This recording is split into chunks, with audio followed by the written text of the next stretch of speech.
Good day, everyone. Our topic for today is all about creating an e-portfolio as a technological tool. Portfolios are one good means of keeping things in orders. Portfolio may come in many forms. It can look like an album or scrapbook or even a filer where the documents and evidences are kept. However, nowadays, it is possible to have online portfolios by creating sites. This is also called the e-portfolio or digital portfolio. This can be used as a digital archive that can contain the same materials as a physical portfolio but can have more such as a multimedia productions, relevant online links or references, digital stories or video blogs, PowerPoints, presentations, photographs, and other ICT materials. And the e-portfolio can be private or can be published and shared publicly to stakeholders like parents and friends. What is e-portfolio? In a semester work, a learning portfolio is a collection of student work that exhibits student effort, progress, achievements, and competencies gained during the course. On the other hand, an e-portfolio is an evolving electronic or online resource that acts to record, store, and archive the artifacts of learning and reflection of an individual. There are some benefits of an e-portfolio.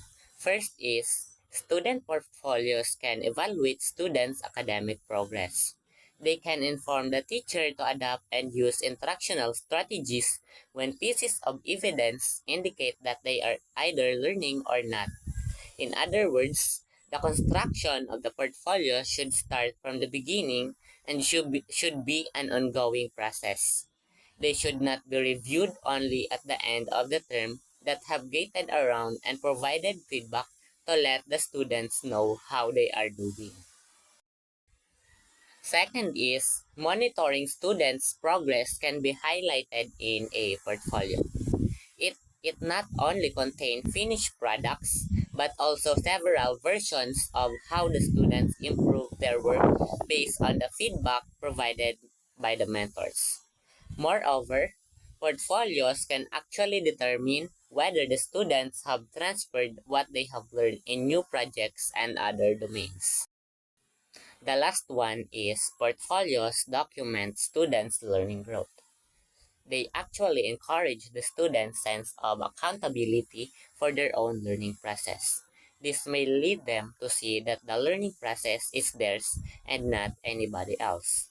This can make the learners reflect from where they have begun to how far they have developed. When they make decisions on what or what not to include, they get engaged in the process of creating own voice of their portfolio. Let us move on in creating an online portfolio using a site. So the first step is enter your Gmail account and look for sites. If it is the first time that you have done this, you need to read the directions. Next, you scroll down and read further until you see the icon sites. Number 3, when you click it, it will lead you to another section. This will lead you create a site that you can use as an e-portfolio. So, and the last one is the very important. So, consider a good label or a title of your e-portfolio and prepare the text, links, multimedia outputs, images, or image files that you want to upload in the pages of the e-portfolio. Let us also know the parts of a portfolio. So there are three parts. First is homepage. So the first section is the home or your cover page. This is the first thing that your readers will see. So you need to introduce yourself and the objectives of your e-portfolio. Usually, there are templates available and each provides sections. You can add personal touches such as images or a change of color themes. The second part is the pages. The pages that you can add depends on how you would like to organize your e-portfolio. What is important is that you need to construct your e-portfolio at the start of the class. In that way, you can have a fresh start as you try to be conscious in documenting the activities and learning that goes with each session. The third part is the reflection. A major element in a portfolio, whether it is online or not, is writing for the reflection. It is thinking aloud, a way of documenting what they are thinking. How students reprocessing the input and the application of what they have learned into an activity or a project needs to be captured. Sometimes, it is difficult to write a reflection and structure can be helpful. There are many models that can be used as a guide in writing reflections. One is the Gibbs reflective cycle model. So there are 6 stages, which is the descriptions, feelings, evaluations, analysis, conclusion, and the last is action plan. First is the description stage. So in description stage, it is very simple since you just need to describe the activity or the experience to the reader. You can write a little about the background on what you are reflecting about by including relevant and to the point details. The second stage is the feelings. Learners are involved in learning and an activity or perhaps a lesson can trigger certain feelings. So at this point, you can consider and think about how you feel at the time when you were doing the activity or having the experience. The third stage is all about evaluation. When evaluating, discuss how well you think the activity went. Recall how you reacted to task or situation and how others reacted. This is also a possible part where you can perhaps incorporate related readings of other authors, principles, or theories. Next is analysis. This part of the write-up includes your analysis of what worked well and what have facilitated it or what may have hindered it. You can also discuss related literature that may have brought about your experience. The fifth stage is all about conclusion.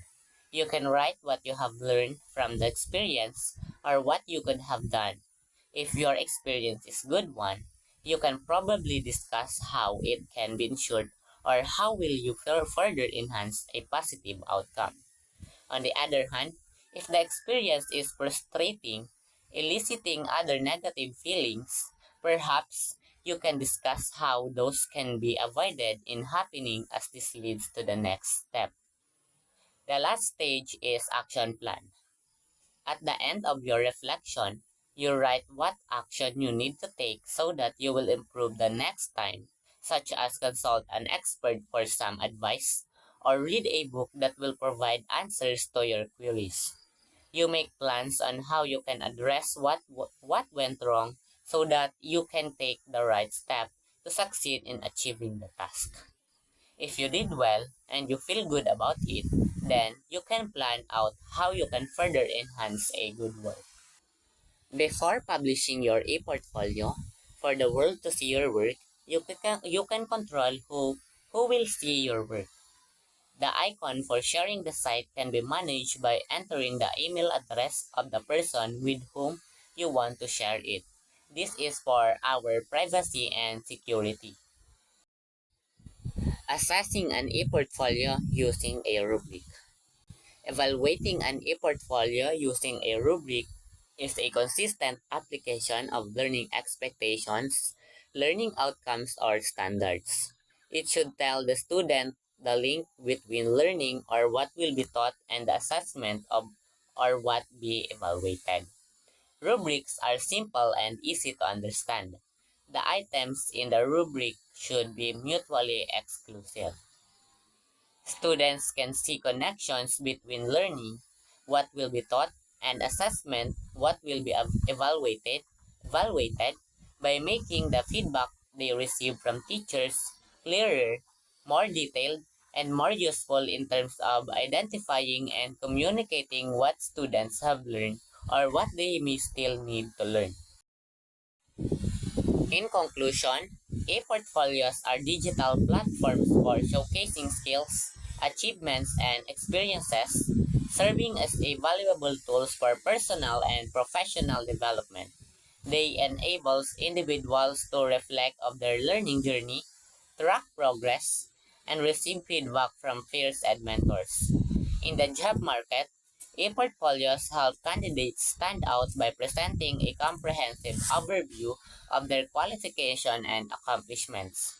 Ultimately, e-portfolios serve as long-term records of one's professional growth and achievements, aiding in career advancement and personal branding.